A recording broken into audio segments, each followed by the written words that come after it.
చనిపోయిన వాళ్లకు పింఛన్లు మున్సిపాలిటీల్లో 24,000 మంది పేర్లపై తీసుకుంటున్నట్లు గుర్తింపు. అర్బన్లో నిర్వహించిన జీవన్ ప్రమాణ్ సర్వేలో వెలుగులోకి.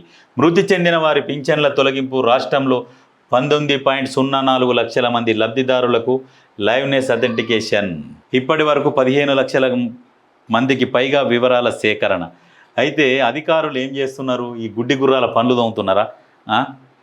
అధికారులు మరి చనిపోయినప్పుడు వాళ్ళు డెత్ సర్టిఫికేట్ తీసుకున్నప్పుడు వాళ్ళ ఆధార్ కార్డు ప్రకారము ఇప్పుడు అంతా టెక్నాలజీ వచ్చింది, ఎక్కడ ఏది కొట్టినా అన్నీ వస్తాయి కదా.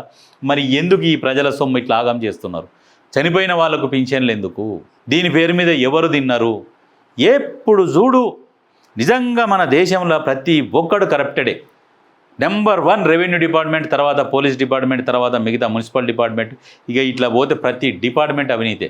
లాస్ట్కు అవినీతి లేని డిపార్ట్మెంట్ ఏదయ్యా అంటే ఒకటిగా టీచర్లది, ఇంకా పోస్ట్ మ్యాన్ల దాంట్లో ఉండనట్టుంది అంతే. ఉంటే అంత అవినీతే. మరి వీళ్ళకి జీతాలు ఎందుకు? ఇంట్లో ఈ అవకతవకలు జరిగినప్పుడు ఈ ఉద్యోగస్తులను తొలగించేసేయాలి. ఒకనొకను తొలగిస్తుంటే ఇటువంటి అవినీతిలు జరగకుండా కొంతమంది అన్న కాపాడతారు, మిగతా వాళ్ళు బుద్ధి వచ్చి వాని కడుపు నింతే చాలన్నట్టుగా ఉద్యోగాలు చేస్తున్నారు దరిద్రులు.